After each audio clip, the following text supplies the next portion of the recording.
Hello Minecraft, this is Potato for the win, and this is my smart diagonal two-way TNT Duper.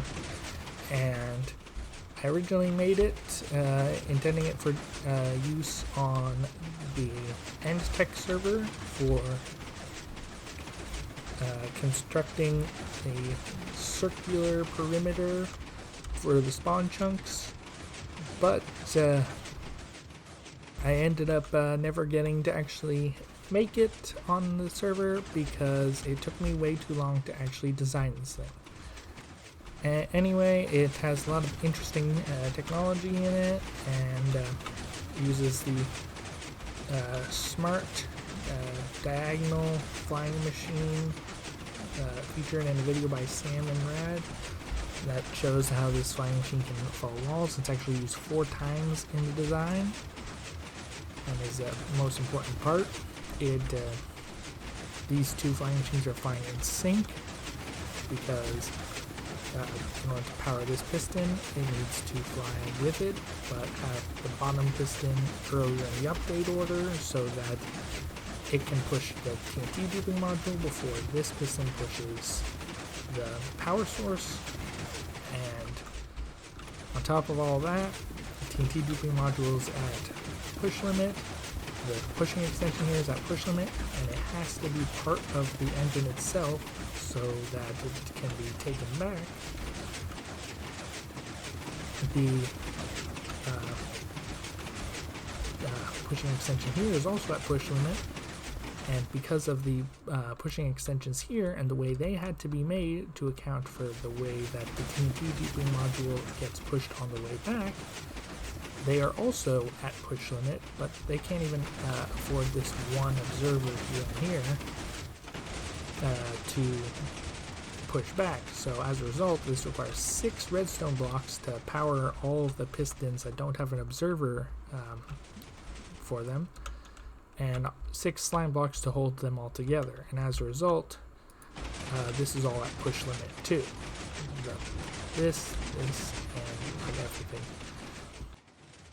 And so yeah, there's a lot of unique parts to this design. There's a lot of issues encountered with the clearing the path for the flying machines to fly through, while also closing the paths to create docking stations. And the way that the previous flying machine was flying in perfect sync, it was perfectly aligned too, but you'll notice this one is one off center, and that created some problems with the wall following functionality, which required me to build up this little flying machine to create this junction here. And this junction needs to be extended like this for these 2 flying machines to return, but it needs to be retracted for these 2 to return with the TNT duping module and the power sources. And yeah, there's a lot of interesting things like that as part of the build. Even one part here, when these flying machines dock, they're going to activate the thing here for this flying machine to move into position, which when these flying machines get here, in order to stop this flying machine but and leave this without damaging this piston will need to extend right in between here. And so that's pretty much the only place it can extend, because it has difficulty getting anywhere between here. Difficult to get a piston anywhere between there. And I might have been able to do it with honey blocks, but I wanted to make this design 1.14 compatible as well as 1.15, and so I avoided honey as much as possible, especially because there are other uses that honey could be used for. If somebody wanted to base off of this build, they wanted to perhaps make a diagonal world eater. They could replace these obsidian blocks here with honey block structures, and that way the flying machine wouldn't be able to push them, but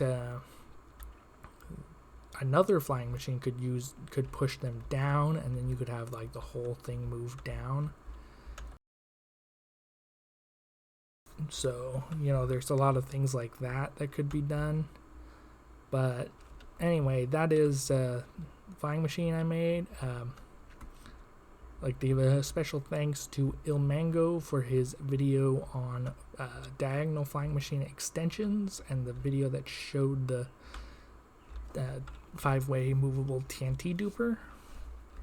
I'd like to thank Sam and Rad for making the video on the diagonal flying machine that inspired this whole build. I'd like to thank the End Tech server for giving me a reason to make something like this. And I'd like to thank Kazamer of the Prototech server for offering to help me out with this when I was having a lot of trouble and being really stuck on this whole build when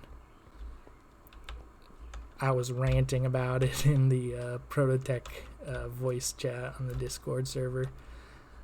So anyway, thanks all you guys and other people in the technical Minecraft community for making all this kind of stuff possible. Anyway, I'll leave a world download in the description for this if anyone wants to mess around with it. And that is all. Bye.